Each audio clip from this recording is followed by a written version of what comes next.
मुख्यमंत्री डॉक्टर मोहन यादव ने कहा कि हम कृषि क्षेत्र में नवाचार के माध्यम से किसानों की समृद्धि सुनिश्चित करने के लिए सतत और योजनाबद्ध रूप से आगे बढ़ रहे हैं। साथ ही प्राकृतिक खेती और दुग्ध उत्पादन को प्रोत्साहित करके किसानों की आय में वृद्धि के लिए निरंतर प्रयासरत हैं।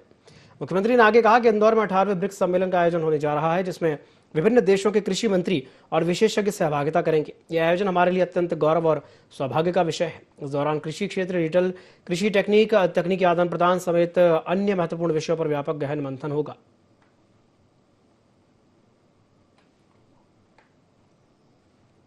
ये हमारे लिए और सौभाग्य की बात है कि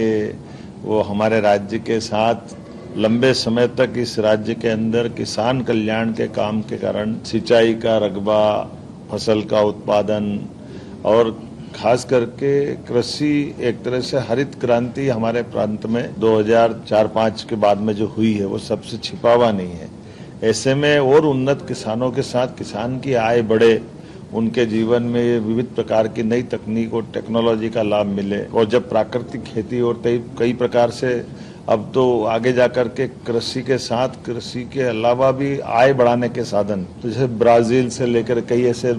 देश भी आ रहे हैं जो दूध उत्पादन में भी बहुत उन्नत अवस्था में है। तो ऐसे कई कारणों से ये बैठक बहुत अद्भुत होने वाली है। अपने राज्य को भी लाभ मिलेगा, देश का मान सम्मान भी बढ़ेगा, हमारे लिए गौरव की बात। भारत सरकार की तरफ से माननीय यशस्वी कृषि मंत्री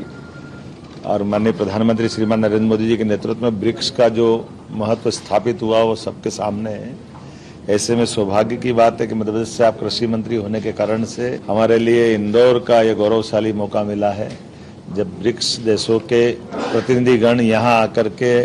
कृषि कल्याण वर्ष भी चल रहा है, ये सौभाग्य की बात है। और कृषि मंत्री जी का ये हमारे पे अनुग्रह भी है कि हमारे आसपास के और आज देश दुनिया की आधी आबादी के करीब करीब ये देश जितने आ रहे हैं, सबकी आबादी अगर देखी जाए तो आधी आबादी के ये मंत्री गण अपना प्रतिनिधित्व लेकर आ रहे हैं। ऐसे में किसानों की कृषि उन्नति की कई प्रकार की संभावनाओं पर, भविष्य में जलवायु परिवर्तन से लेकर कृषि पर पड़ने वाले प्रभावों को